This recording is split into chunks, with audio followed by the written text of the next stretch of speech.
The night before the college application deadline, our group chat suddenly blew up. Holy crap, Willow changed her application. Weren't you and George planning to apply to the Capital Academy of Fine Arts together? Someone tagged Willow. On the other end, her voice came through lazy, like she'd just woken up. With the background noise of a game? Oh, you mean George? It's fine. He has my account and password. She paused like she was chewing gum. If he sees I changed it, he'll just follow suit. Come on, after all these years, do you really think he could live without me? I stared at my phone, my fingertips turning cold.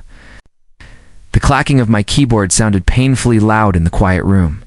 I left the group chat without even looking at the application system again. She didn't know.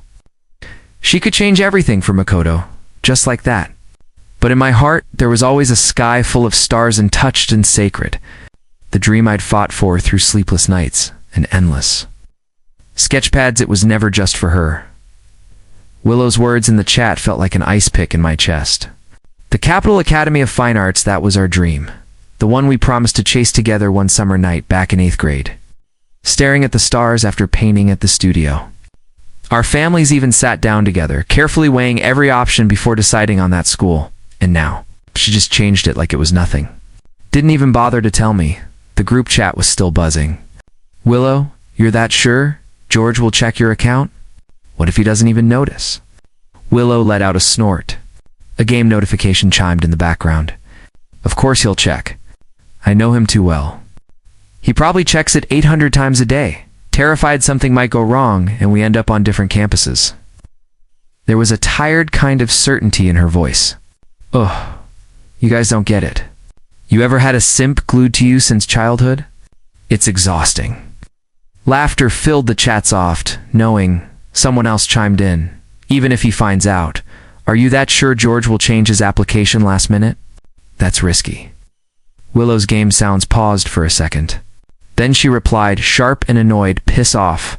Has George ever been away from me for more than 3 days since we were toddlers? If he's not following me to Southern City Art College, where else would he go? The first person who mentioned it couldn't hold back anymore. Willow. Isn't this a little messed up? Shouldn't you at least tell George? Willow went quiet for a moment before answering, her voice tight with irritation. Forgot. Too much hassle. Don't feel like explaining. And it's not like it was random. Makoto. You guys know his family situation? Going down south alone, he's uneasy. Having someone familiar nearby makes him feel safer. The group went silent for a few seconds. True, with Makoto's situation, it's smart to have someone watching his back. It's not like George, who's always holed up in the studio covered in charcoal. Put him next to Makoto and ... Yikes. Giving up Capital Academy just for Makoto Willow's a real one, your half-joking praise. Mixed with the sound of her game, came through the screen and froze me in place. My fingers curled tight, nails digging into my palms. I wanted to scream at Willow through the screen, but my body felt paralyzed. I don't know how long I sat there. In the end, I simply turned off the computer.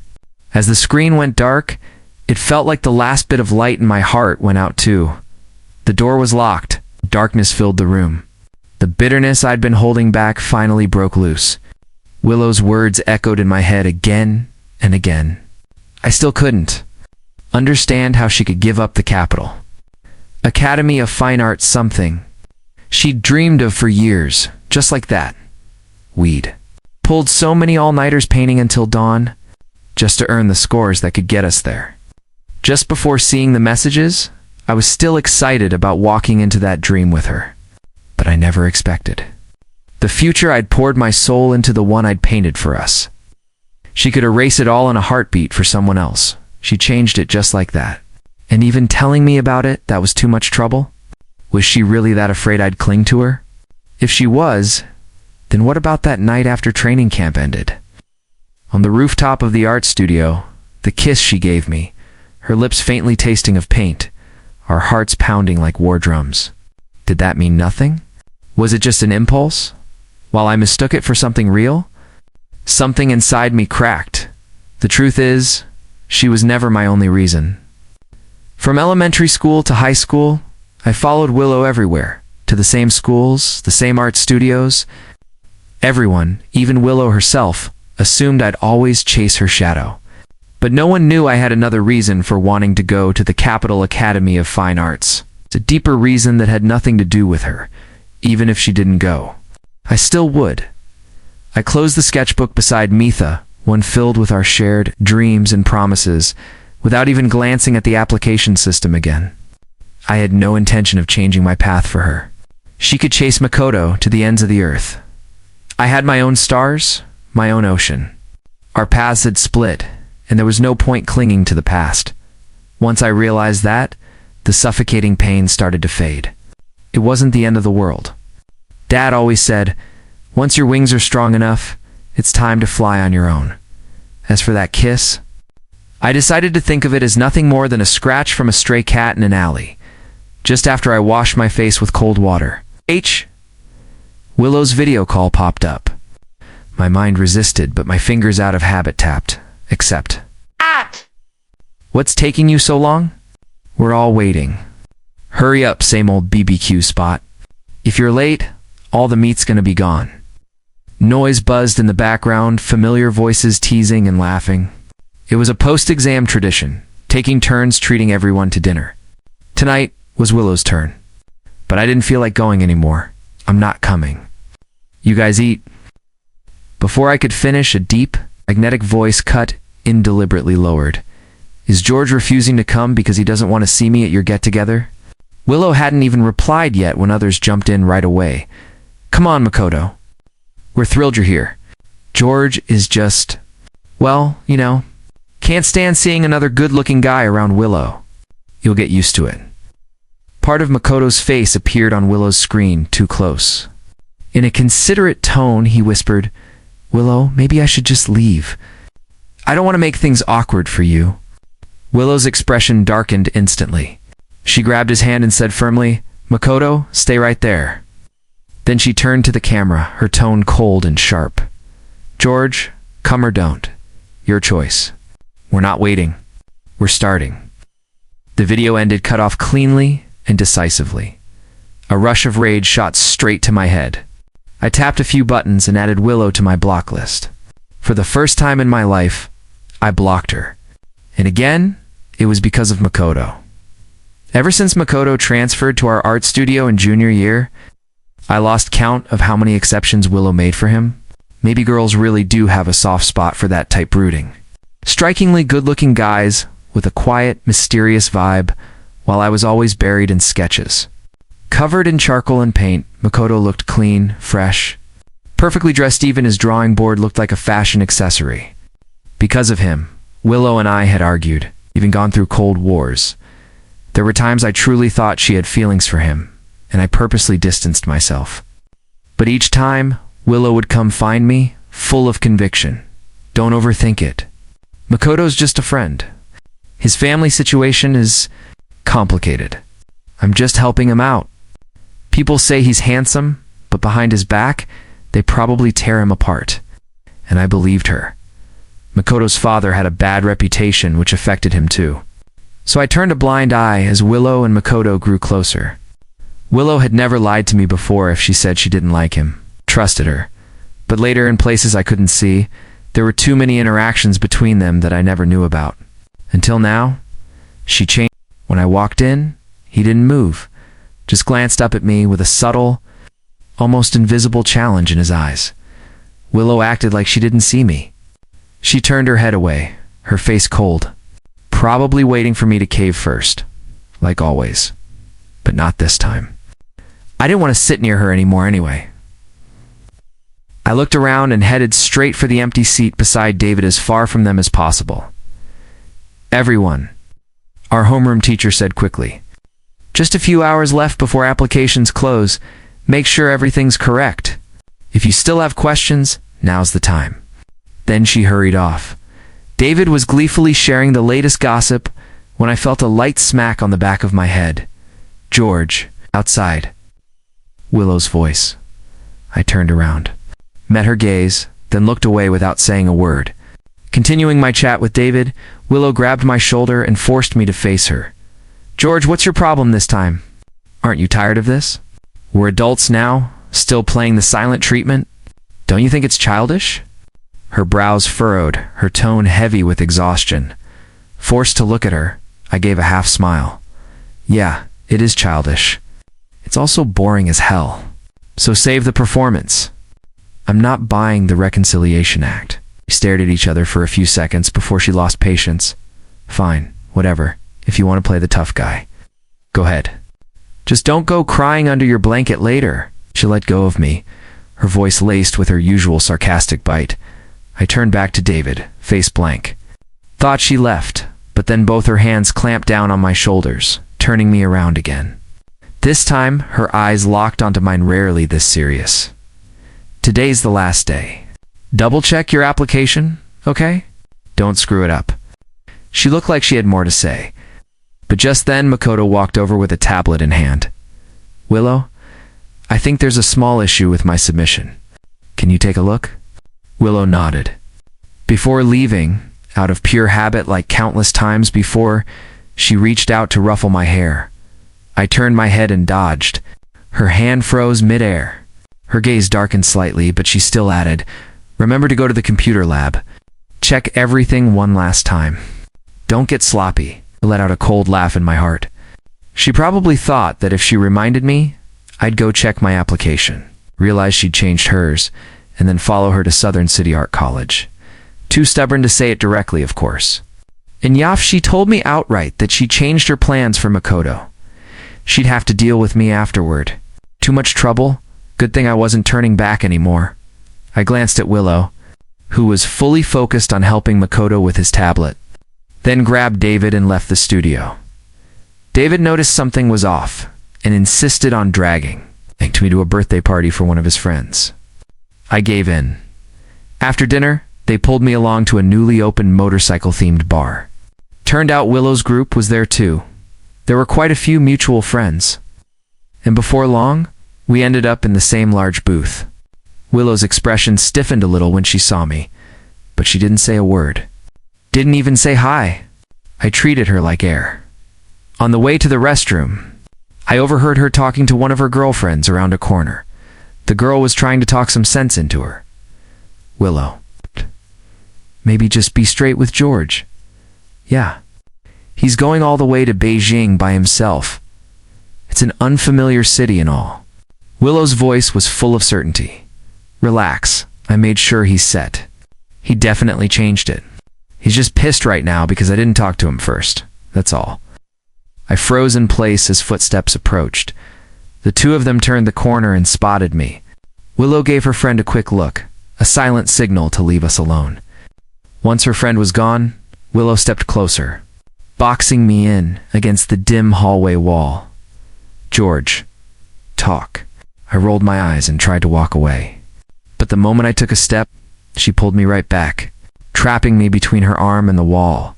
The faint scent of alcohol mixed with paint and turpentine lingered on her clothes. Something I'd grown used to over the years. Instinctively, I turned my head away. For a few seconds, we just stared at each other, neither willing to break the silence. Then Willow cracked first. She gave a soft, almost amused laugh. Still mad? I was going to ask you to come with me earlier, but you blocked me. So I couldn't. The studio's been pissed at you, too. And I forgot to bring it up. She sighed, her tone shifting into that gentle, coaxing way she used whenever she wanted to calm me down. All right. Don't be mad anymore. You checked your application, right? I kept my eyes down, saying nothing. The air between us felt tense and heavy. Then, from behind me, came Makoto's voice. Willow, David's calling us for drinks. Sounded perfectly polite, perfectly apologetic. Oops, sorry, were you two talking? Sometimes I really wondered if Makoto had some sort of tracker on her. Every time Willow tried to speak to me alone, he somehow appeared always by chance. The moment Willow turned her head toward him, I took the chance to duck under her arm and slip away. But as I passed Makoto, he suddenly grabbed my wrist. I'm really sorry, George, he said softly. Didn't mean to interrupt. You've been upset all day, and Willow's been feeling awful too. I tried to pull free, but his grip only tightened, his nails digging painfully into my skin. I yanked harder and finally broke loose. Makoto stumbled back, catching himself against the wall. His eyes went red instantly, filling with that practiced vulnerability. Willow, is George still mad at me? Does he blame me for showing up at your hangout? He asked, voice trembling just enough to sound sincere. I'll apologize if that helps. I really don't want you to fighting because of me. Then, unbelievably, he bowed. Willow snapped. She pulled him back, glaring at me. He's being nice. Why are you acting like this? You should be the one apologizing. We're all going to the same place anyway. What's wrong with looking out for each other? Since you love taking care of people so much, I shot back, my voice sharp, why don't you two just look after each other? I turned and walked away before she could say anything else. Her angry voice followed behind me, but I didn't stop. Later. When they returned, Willow still looked pissed, while Makoto had already gone back to smiling, his eyes holding something unreadable. The group decided to play truth or dare. I might as well have been invisible. In their eyes, I was just Willow's pathetic shadow. When Makoto got a dare to do a slow dance with someone of the opposite sex, his eyes immediately went to Willow. Willow, save me, he said in that soft, teasing tone. She hesitated for a split second, her eyes flicked toward me, like she was daring me to react. Then she lifted her chin. Sure, before that would have set me off, but not tonight. I just watched Makoto moved with practiced ease. He'd always been good at dancing. The rhythm of his movements, the closeness between them, it all blurred together into something painful to look at. At first, Willow still had that casual smile, glancing my way now and then, probably waiting for me to lose it. But as Makoto's moves became bolder, his gaze more intense, her smile faded. Her back straightened, and her eyes locked on him like no one else existed. The air grew thick with something unspoken heat. Tension, whatever you want to call it. Then, near the end of the song, Makoto accidentally stumbled. Willow instinctively reached out to steady him, and he used the chance to pull her into his arms. His loose shirt collar slipped, their bodies pressed together. She giggled, her words half mumbled. Shanghai's nice big city. When we get there, I'll take you out to paint. It was probably the alcohol talking. Her tone that night was unusually soft, nothing like the Willow I knew. Normally, when we fought, even if she was the one to give in first, there was always that faint edge of threat in her voice. George, keep this up, and I'm not going with you to the next art exhibition. And like a fool, I'd always cave instantly. Because when you really care about someone, you never want things to truly fall apart. But this time, the gentler she sounded, the colder I felt inside. Say something, George. Haven't you always wanted to go somewhere warm? The new campus at South City Academy of Arts sits spring all year round. You'd love it. Beijing's too far, and the winters there are freezing. You wouldn't handle it well. During winter break, I'll take you to the Forbidden City to see the snow. She rambled on like that, voice hazy, half trying to convince me or maybe herself. It was as if she was pretending that switching schools was somehow for my sake. I just listened quietly. In the end, I couldn't hold it in anymore. My voice came out hoarse. Willow, isn't there something you need to tell me? Even I was surprised by the crack in my tone. I thought, she could just be honest right now. Maybe we could at least end this with a little dignity. She hesitated for barely 2 seconds before brushing it off. Didn't you already figure it out? Why even ask? You've been sulking all day over this. Who's being petty now? Come on, they're both great schools and it's still your major. As long as we're together, does it really matter where we go? She kept talking about everything except the truth, the name, and the reason behind her change. And just like that, the last spark in me died. I didn't want to hear another word. Before she could finish, I hung up. Then I turned off my phone. When I looked up at the clock, the second hand had just passed midnight. It was over fine. We'd go our separate ways and get what we each wanted. I turned off the lights and laid down, forcing myself to sleep. But the moment I closed my eyes, all I could see was her, Willow smiling, Willow frowning, Willow painting under the studio light, Willow kissing me on the rooftop after training camp. From innocent kids to awkward teenagers, every memory was filled with her. I never thought we'd end like this. The night always breaks down the walls you build during the day. The strength I'd managed to hold on to completely crumbled, and silent tears soaked the pillow. I didn't even realize when I fell asleep. When I woke up, it was already noon. I turned on my phone. There were dozens of missed calls and unread messages, all from unknown numbers. All from Willow. I ignored them. WeChat was going crazy too. David had pulled me into a small group chat and messages were flying nonstop. Someone had shared a screenshot of a WeChat post at 3 a.m. The whole chat was losing it. Damn, Makoto just made it official. How many girls has he gotten with since exams? Classic Makoto. It's totally a hotel suite in the background. That pose. Dude's wild. I opened the screenshot. It was from Makoto's WeChat moments, a photo of a girl lying on a pristine white hotel bed. Her face turned slightly to the side. Even though only half her face and some messy hair showed, I knew instantly. It was Willow. My chest clenched painfully. Makoto's caption hit like a knife. 99 steps forward for your 1 step back, worth it. Now, it's perfect. Likes and comments flooded beneath it, flirty remarks, inside jokes. Hearts from Willow's close friends, so they'd already gone that far last night. While she was whispering sweet words to soften me up, she was in someone else's bed. How considerate of her. The pain hit like a punch, but strangely beneath it there was relief. Thank God I didn't change my college application for her. If I had, I'd be the biggest fool alive. I turned off my phone and tried to empty my mind. Then the doorbell rang. I opened the door, and there she was, Willow. Her hair was messy, dark circles under her eyes, and in her hands was a paper bag from my favorite pastry shop. I stood in the doorway, blocking her. She sounded rushed and frazzled. Fully awake now, I replied flatly. No, not messing with you. I'm in C City. At my uncle's place? Willow snapped, irritated. Cut it out. If you leave now, you can still make it. I already told you. I'm not going with you. Then a quieter female voice beside her said, Willow, I think he really is in C City. Check his WeChat post from last night. Oh right, she couldn't see my WeChat anymore. Now, do you believe me? I asked. She was silent for a while, probably fuming on the other end. Then, after a long pause, she forced out, George, don't regret this. Of course I regretted it. I regretted not coming to C City sooner. The exhaustion from the past year of senior high melted away under blue skies. Ocean breeze, fresh seafood, and cold beer. When my uncle found out what had happened between me and Willow, he was furious.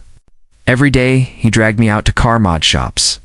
To meet new people, C City during the off-season felt almost unreal in how relaxing it was, crab fishing at low tide, casting lines off the pier, hiking Lausch and sketching in the old town, chasing sunsets in Badagwan. Each night, I'd crash into bed too tired to think about any of the mess. I'd left behind. Willow and the others seemed to be having fun too. Photos from their trip popped up now and then in our small friend group chat. I'd been deliberately ignoring them. One day, while waiting for my uncle's car to finish getting serviced, I finally had a quiet moment and absent-mindedly opened one. They'd gone to quite a few places, the Gobi Desert, ancient cave murals. The photos radiated that carefree, youthful energy in the group shots. There were tons of two-person photos of Willow and Makoto, always centered in Makoto's 9-photo WeChat grids, impossible to miss. The vast desert. The majestic murals of the Mogal caves. The only figures left in those memories were Willow and Makoto. Each place had once been a dream I'd planned to share with her.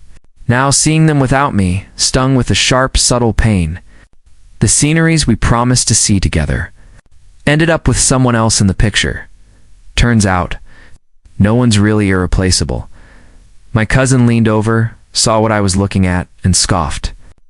Dude, it's just a couple of show-off pics. Who can't look good in photos? The guys I know from the car scene, they take real cool shots. I told you, bro. You used to be way too low-key, always buried in art. Just level up a little. Once you get to college, you'll blow all those art kids away. I guarantee even your ex-scoff will see you in a whole new light. From that day on, my cousin dragged me into a full-on makeover. I ditched the baggy t-shirts and gym shorts, swapping them for the workwear style shirts and casual button-downs he picked out. He snatched off my black-rimmed glasses and made me get a new haircut. He even took me to his friend's car mod garage and posed me next to flashy bikes and vintage rides for photos. By the time he was done, the guy in those photos didn't even look like me anymore. I'd gone from the quiet or obsessed guy to someone with a bit of an edge, someone who looked like he had stories to tell. Even Mom, on a video call, couldn't hide her shock. The friend group chat, total chaos. Classmates flooded the comments saying I'd changed so much they barely recognized me. Some even reposted the photos to the class group chat. Seeing all those Dom and George looks made me a bit embarrassed. I replied modestly, "All credit goes to my cousin. He knows his angles." Right then, a comment popped up from one of Makoto's friends. "Nice Photoshop skills, George. Mind teaching me sometime?" The group went quiet for a second. David wasn't having it. He immediately dropped the original photo I'd sent him. A live shot of me, bending over to check a motorcycle engine, sweat glinting on my temple. The sharp lines of my profile catching the light. The chat exploded. Holy, the original hits even harder. George's vibe is unreal. Dude's been hiding under that school uniform all along, straight up. Artistic tough guy aesthetic. Everyone knew I could draw, but no one expected this face game too. The guy who threw shade earlier? Vanished. Another of Makoto's friends grumbled, "Even live photos can be retouched these days." But I didn't need to say anything. Plenty of people clapped back for me. Willow and Makoto never said a word in the chat. But from that day forward, Willow's WeChat moments stopped updating. Not long after, I received my official admission letter from the Capital Academy of Fine Arts, Department of Design. My fingers trembled as I held the envelope. Years of dedication finally paid off. Then Mom called. Her voice was choked with tears. Grandpa had suffered a sudden heart attack. He was in the ICU.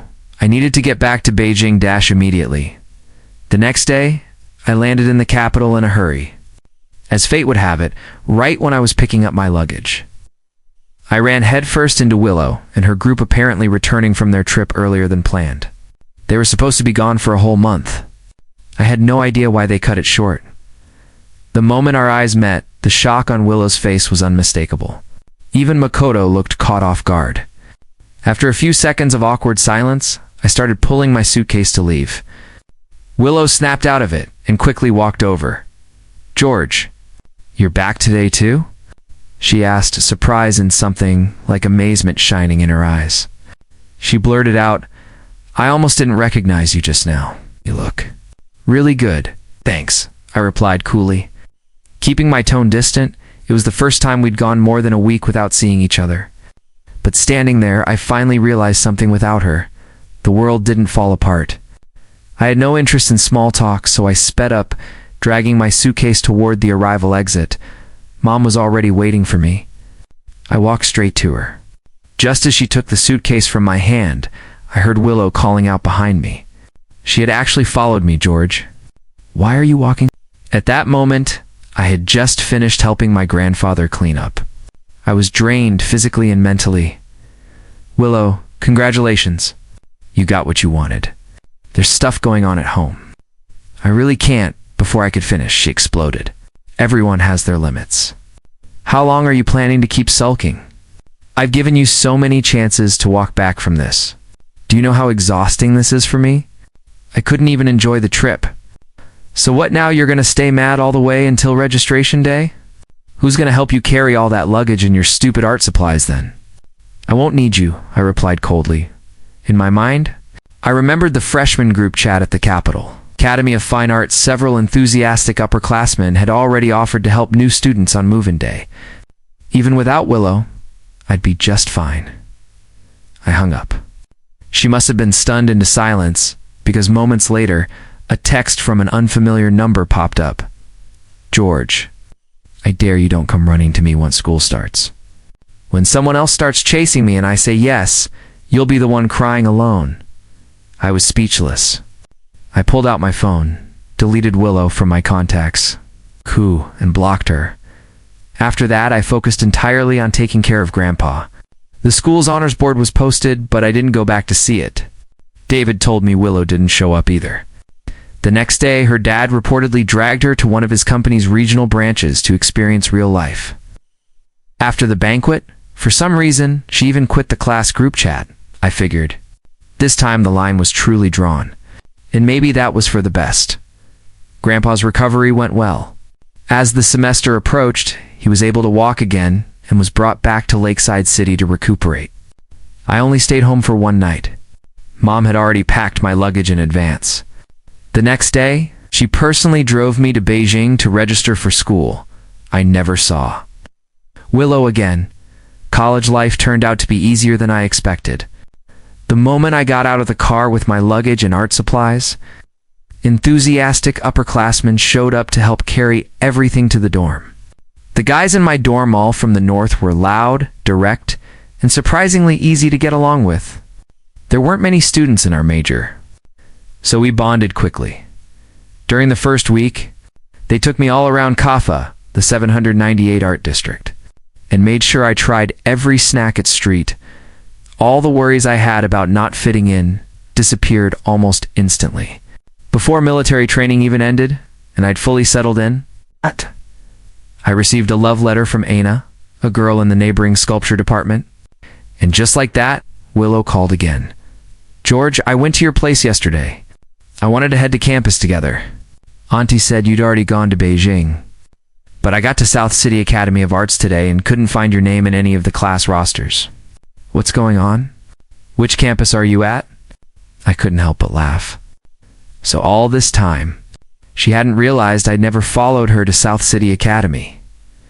"It's not a campus issue," I said flatly. "I never went to your school. No way. You're kidding, right?" Willow gave a nervous laugh, trying to play it off. Okay, I give up. "I'm sorry, all right? Now hurry up and get to the girls' dorm, my mean boys' dorm. My mom brought tons of stuff for you. All your favorite snacks. If you don't come now, I swear I'm eating them all myself." I finally couldn't take it anymore. "Willow, are you seriously confused or just pretending?" I snapped. "My application never changed. It's always been the Capital Academy of Fine Arts Design Department. You know that. It's the school I've dreamed of for years. Why would I follow you to South City Academy?" Just then, my loud roommate from the Northeast yelled from outside the door, "Bro, let's go. The cafeteria is serving crispy sweet answer pork today. If we're late, we won't even get the scraps." That thick, unmistakable Northeastern accent coming through the phone sent Willow into full panic. When she spoke again, her words were jumbled and frantic. "You. Stop messing with me. No. That's impossible. You knew I changed my application, right?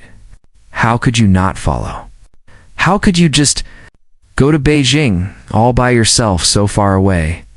I sighed and replied calmly, "I'm not joking. Willow, when you changed your application, did you even ask me? Why were you so sure I'd just follow you? And more importantly, you didn't change it for me, you did it for someone else.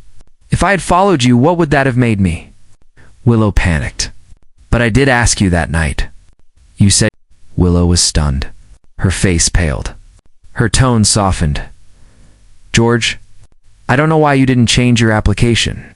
I'm sorry I was arrogant. I thought you'd follow me no matter where I went." I cut her off.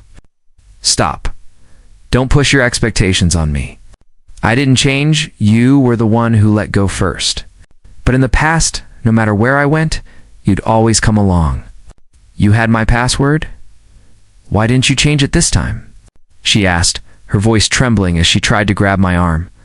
I stepped back, avoiding her hand. "Why didn't you just tell me?" I asked quietly. "That there was someone else you'd rather be with, somewhere else you'd rather go. Did you think I'd stop you? You had to play games, make it a test, gamble with other people's futures. Was that fun for you?" Willow's eyes wavered. "No, it's not like that. I was just too confident in us. Don't you remember that night on the rooftop when I kissed you? You didn't pull away. I was going to make us official after college started. I even thought about what would come after graduation. But you never once asked what I wanted." I cut her off, my voice strained. "You don't know me at all? You thought I applied to the Capital Academy of Fine Arts just because you liked it, and I was following your lead? It was never just about you." I looked straight at her. "Did you forget what my dad did? Before he passed, the last project he worked on was the National Center for the Performing Arts. His desk was always stacked with brochures from CAFA. I asked you so many times what's so fascinating about architectural blueprints, but you never stopped to think that maybe I wanted to finish the path he couldn't." Willow froze, her lips parting, unable to find words. "You never told me any of that?" I gave a small, hollow smile. She had probably never realized that all those casual questions of mine were filled with longing for a dream my father left unfinished. All those late nights, the sketches I threw away, they were never about chasing her. In the end, I laid everything out for her, gave our confused, burning youth a proper ending. "I still remember," I said quietly. "After my dad passed, you stayed with me in the studio until sunrise. Your parents were kind to me too. They gave me warmth. But Willow, the moment you gave up on our shared dream, the moment you chose Makoto without hesitation, we were over. That day, after saying what I had to say, I turned and went upstairs. Not long after, a torrential downpour began outside. My roommate came back later and told me that the beautiful girl downstairs was still standing in the rain. He said it was kind of creepy. I didn't go look. I didn't try to persuade her again. Willow stood outside our dorm, building the entire night, and only left at dawn. I thought she would have gone back to Shanghai. But a few days later, I got a call from her mother, her voice choked with tears. "George, could you please just talk to Willow properly? Ever since she came back from Beijing, she's been sick. She has a persistent high fever, refuses to go to the hospital or take any medicine. The fever finally broke. And now she says she wants to drop out and retake the college entrance exam just to come find you in Beijing." My head felt like it was splitting open, but I didn't hesitate for a second, Auntie. "That's impossible," I said firmly. "I've already started a new life, and I'm not going to stop for her. Please tell her to stop doing these childish things. Otherwise, I'll only look down on her even more." On the other end of the line, I heard something shatter glass hitting the ground. Maybe. Then the call ended. Later, I heard Willow went back to South City Art Academy. Her grandparents had personally persuaded her to return, but apparently she was planning to apply for a graduate program in Beijing. Every holiday, she would fly from Shanghai to Beijing. Sometimes she'd wait downstairs by my dorm. Sometimes she'd linger near our department building. Watching from afar, she'd leave art supplies or snacks I used to like, but I never accepted any of it. During the winter break of sophomore year, I got together with Anna. She was the sculpture major who always stuffed drawing tubes into my hands, gold on the outside but a little goofy underneath. She never knew that what really touched me were those clumsy but heartfelt sketches of me she'd slip inside her drawing tubes. And on that winter day, when I saw Anna holding my hand under the red walls of the Forbidden City in Sub-Zero Beijing, her breath like fog as she warmed my fingers, I knew Willow was gone from my life for good. Later, my family moved away from our old city. I rarely heard any news about her after that. After going straight into a PhD program, I joined a top design studio. Anna gained recognition for her sculpture work too. Sometimes, when I look back on the passion and betrayal of our youth, it feels like dust from another lifetime. The future is long.